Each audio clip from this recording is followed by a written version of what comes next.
I don't know. I thought Kohberger was going to have a good alibi. And I was like, okay, well, maybe Kohberger has a good alibi. Maybe it's under security footage. Maybe he was streaming or something. Maybe he's got something to back him up. But the alibi is pretty disappointing. And Ann Taylor's probably rolling her eyes right now. And the state's probably like, yes, like this guy has a crap alibi. Let's do it. Let's take him down. I was going to ask you how I thought his alibi. I haven't read the court documents yet, but I skimmed through the headlines and stuff. And I was like, are you serious? This is the alibi. Really? I thought they're going to have something good or something. At least with Murdaugh had the alibi. It was like, oh, I was at my mom's house.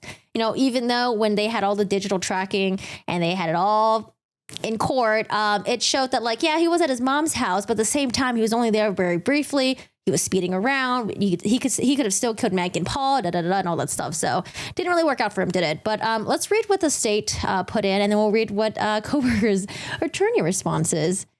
Comes down to the state of Idaho, by and through the Latah County prosecuting attorney respectfully moves a court for an order compelling the defense to comply fully with Idaho Code 19519 and provide the state with the notice of any alibi that may be offered herein. Said notice include. And so the state wants the alibi ASAP because you know what? Currently, the trial is set for, it's set for October 2nd, but it's a little bit.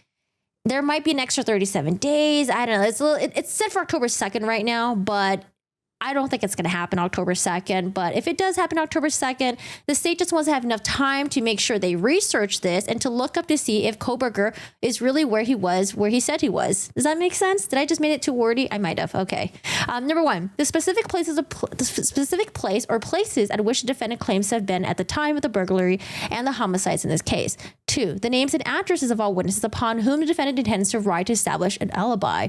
So they were like, hey, I want to hurry and get this alibi. We need to research this. As the court file reflects, the state files its request for discovery disclosure alibi demand on May 23rd, 2023. Oof, that was like 3 months ago.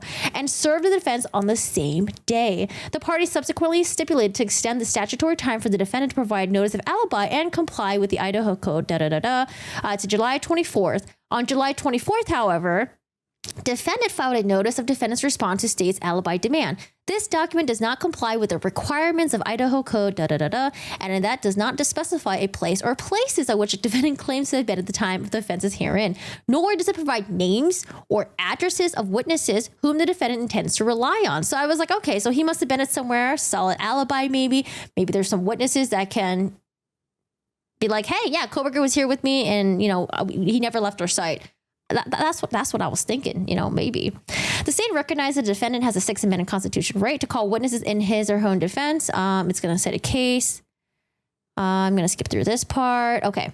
It is important to note that the scheduled October 2nd, 2023 jury trial is barely more than 2 months away. If the defense intends to rely on alibi, it is essential that they be required to provide prompt notice so the state can fulfill its obligation under Idaho Code 19-5192 to investigate and respond to the notice of alibi. Any further delays will substantially prejudice the state's right, similar to the situation here in Juarez. The state has no idea how defendant's notice regarding alibi constitutes an alibi, and as observed above, the state is unable to comply with these codes based on the lack of information.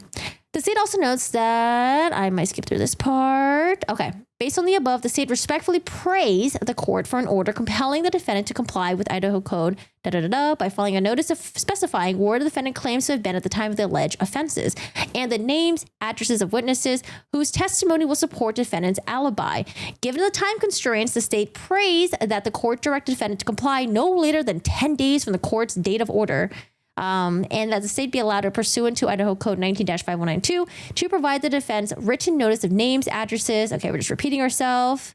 There was something that did I skip over it?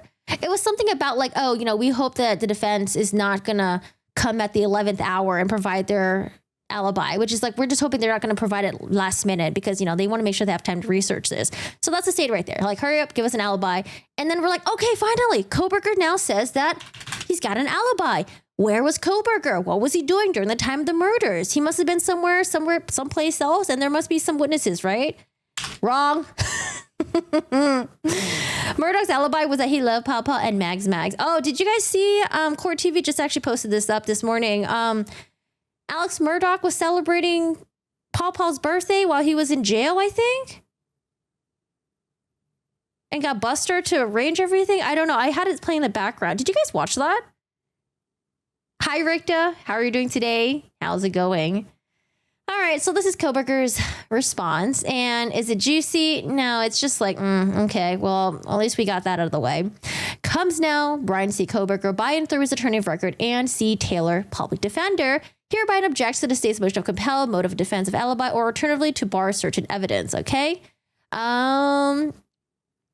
So they require an alibi disclosure of a specific location with a specific location of witnesses to so testify.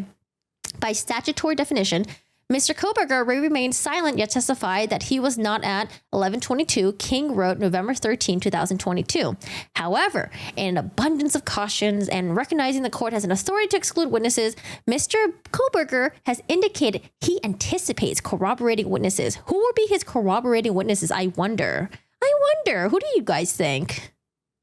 Mr. Kohberger has had a habit of going for drives alone. Who are going to be the corroborating witnesses? Maybe he went to a drive-thru at McDonald's or something. I don't know. Maybe he was sitting at Taco Bell. Maybe he was at Wendy's. I don't know. He had a habit of going for drives alone. Often he would go for drives at night. He did so November 12 and into November 13, 2022. Again, they believe the murders happened between somewhere around like 4:30-ish a.m. Okay, that's like real late a.m. Mr. Kohberger is not claiming to be at a specific location at a specific time. Okay, so we're not going to be specific. We're just going to be kind of like wishy-washy.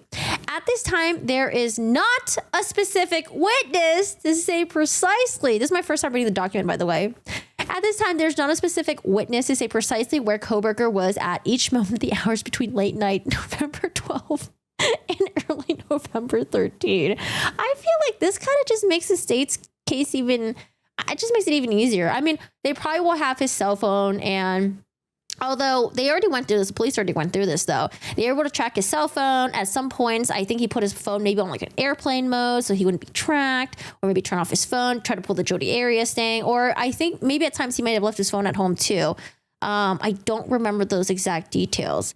He was out driving during late night and early mornings of November 12 to 13, 2022. Listen, if they can prove a pattern that if Mr. Kohberger typically goes on late night drives, well, he better prove it with the history of that. And it better be with his phone, not barely being with him. Because I don't know why you would go on a late night drive and not bring your phone with you just in case something would happen. Or, do you not listen to like YouTube or music, Spotify on your phone? I mean, he's got like a Kia, but like, I don't know if the Kia has like CarPlay or anything like that. I feel like the Kia was kind of old, wasn't it? Yeah, to stalk his victims is unicorn milk. I'm alive and well. Hope you are too. Hi, Joe. How's it going? Hello. I mean, honestly, like I when I was a teenager, I would do late night drives as well. I don't know, play some music and stuff like that. But I'm also not accused of committing a murder. And like, this is just it's just a weak alibi. And then he has no witnesses or anything like that. Counsel for Mr. Kohberger is aware that case law broadens the definition of alibi with the statutory requirement for a specific location to more broadly include disclosure information that tends to the state that the person claiming the alibi was at a place other than the location of the offense. Mr. Kohberger has complied to the extent possible. It's like, okay, I was driving, but I can't tell you where I was exactly when the murders happened. I don't have any witnesses to corroborate with this, but I was out driving. Oh, God. Poor Ann Taylor. Okay. Corroboration of Mr. Kohberger not being at 1122 may be brought out through cross-examination at the state's witnesses. At this time, Mr. Kohberger cannot be more specific about the possible witnesses. He can't be more specific in exactly what they will say. Okay. Defense has been hampered by the state's own choices. The state chose a secret grand jury rather than the planned preliminary hearing. Remember, initially, they were supposed to have a preliminary hearing, and we would have sort of kind of got like a little mini trial-ish where we would hear, they would both... the state would present their evidence, and then they would be able to be cross-examined by the defense. But however, remember the preliminary hearing, that was scrapped because they actually had a secret grand jury instead, and they were able to indict Kohberger. And I think Kohberger and his team are actually fighting that right now. I don't know. They're trying to say that like I don't know specifically what they will say or what they will discover, but they're basically disagreeing that with the secret grand jury, I guess, saying that like, oh, I don't know, maybe they'll say that like, oh, maybe one of the jury members was like tampered. Maybe one of the jury members wasn't able to be a jury member on the panel or something like that. But yeah, I don't know. Who knows? Had the state moved forward with the preliminary hearing, the defense would have had the opportunity to develop testimony through cross-examination and witness presentation. Instead, the defense has only received on July 27, 2023, a copy of the testimony the state chose to elicit. Review of such is underway. The defense had obtained investigative materials from the state's investigative counterparts, the FBI, and through an order compelling the state to provide such materials. The state made draft disclosures just 2 weeks ago. The sufficiencies of these disclosures currently being analyzed. Man, a lot of work done for Ann Taylor. I think she's one of the attorneys on there, and I think they might potentially have a death penalty attorney as well. Yeah, I wonder if she has anyone else helping her. It's a lot of work. Defense has to obtain investigative materials from the state's investigative counterparts. I read this. Corroboration of Bryan Kohberger not being at 1122 may be brought out through the expert witness presentation.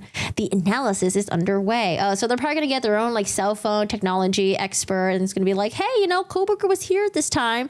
And just because you have your phone on airplane mode, maybe blah, blah, blah, blah, blah. I don't know. I don't know what they're going to say.